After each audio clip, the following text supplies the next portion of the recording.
سلام به همه. این برنامه صحت روانی یا یارسی است. در این رایه ما درباره غم صحبت خواهیم کرد.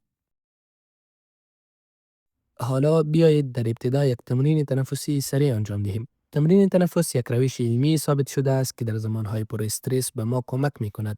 در روش تنفس مربعی ابتداء برای 4 ثانیه نفس می گیریم و اجازه می دهیم شکم ما از هوا پر شود. سپس برای 4 ثانیه نفس را نگه می داریم. بعد از آن برای 4 ثانیه از طریق دهان نفس را بیرون می کشیم و سپس 4 ثانیه استراحت می کنیم. این تمرین تنفس را چندین بار تکرار می کنیم تا احساس بهتری پیدا کنیم. بیایید امتحان کنیم. تشکر از شرکت شما.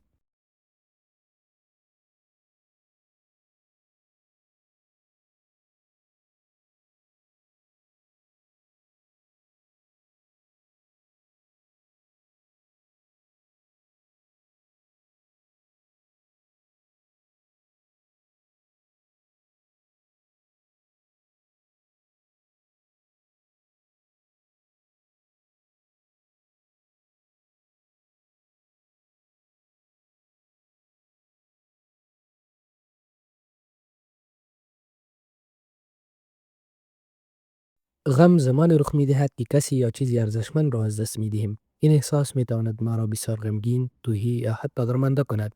مردم اغلب پس از دست دادن عزیزان خود مانند یکی از اعضای خانواده یا یک دوست نزدیک دچار غم می شوند. همچنین وقتی حیوان خانگی که برای ما مانند یک عضو خانواده بود از دنیا می رود، این احساس غم ممکن است ما را فرا بگیرد. نشانه های غم ممکن است شامل فکر کردن مداوم به گذشته، احساس نگرانی و اضطراب درباره آینده، مشکل در خوابیدن و از دست دادن علاقه به گذراندن وقت با خانواده و دوستان باشد. غم می تواند هم بر روان و هم بر بدن ما تأثیر منفی بگذارد. از نگاه روانی، غم می تواند ما را بسیار غمگین، حیران، نگران، تهی، قهر یا تنها بسازد. این احساسات می تواند سنگین باشند و مدیریت آنها دشوار باشد. از نگاه جسمانی، غم می تواند ما را بی‌حال و خسته کند. ممکن است اشتهای ما تغییر کند. یعنی یا بیشتر یا کمتر از حد معمول غذا بخوریم. همچنان غم می تواند باعث سردرد شده و وزن ما را کم یا زیاد کند.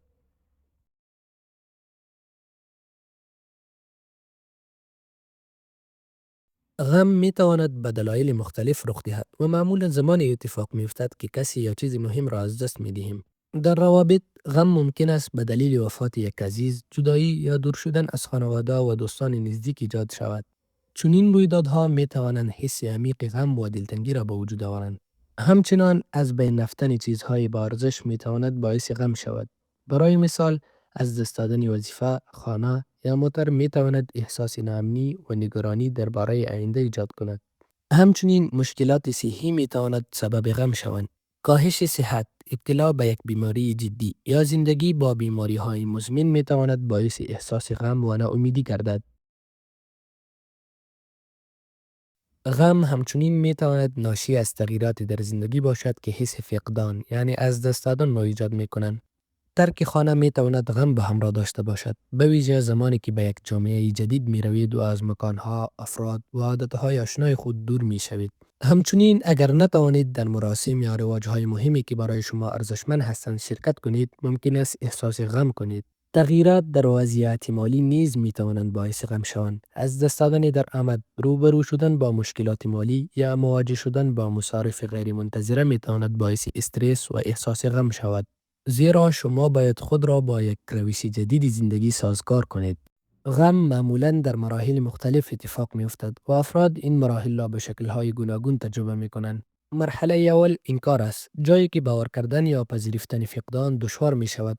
در مرحله دوم خشم ایجاد می شود و ممکن است فرد نسبت به وضعیت احساس عصبانیت، ناراحتی یا سرخوردگی کند و بپرسد که چرا چنین اتفاقی افتاده است. مرحله سوم چه می شد اگر است، جایی که فرد به گذشته فکر کرده و جملات مانند کاش چنین نمی شد یا ای کاش کاری می کردم را در ذهن خود مرور می کند. این مرحله با حسرت و پشیمانی همراه است. در مرحله چهارم افسردگی ممکن است برای مدت طولانی ادامه پیدا کند و باعث ایجاد حس خالی بودن یا از دست دادن علاقه به فعالیت‌های شود که قبلا لذت بخش بودند. مرحله پنجم پذیرش است. در این مرحله فرد شروع به درک و قبول کردن واقعیت می کند. هرچند هنوز هم سخت است، اما کم کم راههایی برای ادامه زندگی پیدا می کند. کنار آمدن با غم به شیوه‌های سالم می تواند به شما کمک کند تا آرام آرام بهبود یابید و تعادل خود را دوباره پیدا کنید. یکی از راه‌های مهم نگرش مثبت است. پذیرفتن واقعیت فقدان یعنی از دست دادن و تمرکز بر افکار امید کننده حتی در لحظات دشوار می تواند به شما در روند بهبودی کمک کند. داشتن سیستم حمایتی قوی نیز بسیار مهم است. تکیه بر خانواده، دوستان یا گروه های معنوی می تواند به شما احساس آرامش بدهد. همچنین بیان احساسات و صحبت درباره آنها به جای نگه داشتن درون خود می تواند تاثیر مثبتی داشته باشد. مراقبت از صحت جسمانی نیز به کاهش استرس و بهبود روحیه کمک می کند. فعالیت‌های مانند ورزش، بازی‌های ورزشی، باغبانی، پیاده‌روی و خوردن غذاهای سالم می توانند سطح انرژی را بالا ببرند و شما را در مسیر بهبودی یاری دهند. یکی از راه‌های کنار آمدن با غم اختصاص دادن زمان برای استراحت است. آرامش ذهنی و جسمی می تواند به شما کمک کند تا انرژی خود را باز یابید و احساسات خود را بهتر مدیریت کنید. همچنین فعال بودن از نظر اجتماعی بسیار مهم است. شرکت در سرگرمی‌ها، رویدادهای اجتماعی یا گذراندن وقت با خانواده و دوستان می تواند احساس آرامش، حواس پرتی مثبت و ارتباط با دیگران را در لحظات دشوار برای شما فراهم کند. دریافت حمایت در زمان غم مهم است، زیرا می تواند به شما کمک کند تا احساس تنهایی نکنید و آرام آرام بهبود یابید. می توانید با اعضای خانواده یا دوستان مورد اعتماد خود صحبت کنید. احساساتتان را با آنها در میان بگذارید و از حمایتشان بهره مند شوید. همچنین سازمان‌های اجتماعی مانند بخش صحت روانی IRC می تواند منابع مفیدی در اختیار شما بگذارند و شما را با افرادی که تجربه‌های مشابهی داشته‌اند مرتبط سازد. علاوه بر این، دریافت کمک از متخصصین مانند دکتران عقلی و عصبی، مشاوران یا رهبران مذهبی می تواند راهنمایی‌های ارزشمند و مراقبت لازم را برای کنار آمدن با غم به شیوه‌های سالم در اختیار شما قرار دهد.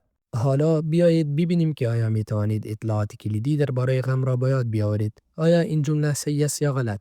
غم یک احساس قوی از ناراحتی و تنهایی است. این جمله درست است. غم یک احساس قوی از ناراحتی و دلتنگی است که به دلیل یک فقدان مهم به وجود می آید. آیا این جمله صحیح است یا غلط؟ برقراری ارتباط با دیگران یکی از نشانه‌های غم است.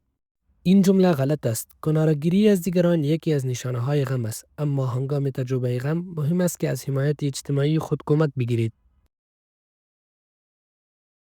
آیا این جمله صحیح است یا غلط؟ انکار اولین مرحله غم است. این جمله درست است. اولین مرحله غم انکار است. در این مرحله فقدان ممکن است غیر واقعی به نظر برسد یا پذیرفتن آن دشوار باشد. حالا موضوع غم را به پایان رساندیم، اما پیش از ختم جلسه بیایید یک تمرین کوتاه تنفس را انجام دهیم. تمرین تنفس یک روش علمی ثابت شده است که در زمانهای پر استرس به ما کمک می کند. در تنفس مربعی ابتداءً برای 4 ثانیه از طریق بینی نفس می گیریم و اجازه می دهیم که شکم ما از هوا پر شود. سپس برای 4 ثانیه نفس را نگه می داریم. بعد از آن برای 4 ثانیه از طریق دهن نفس را بیرون می کشیم و سپس برای 4 ثانیه استراحت می کنیم. این روش تنفس را چندین بار تکرار می کنیم تا احساس بهتری داشته باشیم. بیایید این را امتحان کنیم. نفس بگیرید. 1 2 3 4. نفس نگه دارید. 1 2 3 4. نفس را بکشید. 1 2 3 4. استراحت کنید. 1 2 3 4. تشکر از شرکت شما.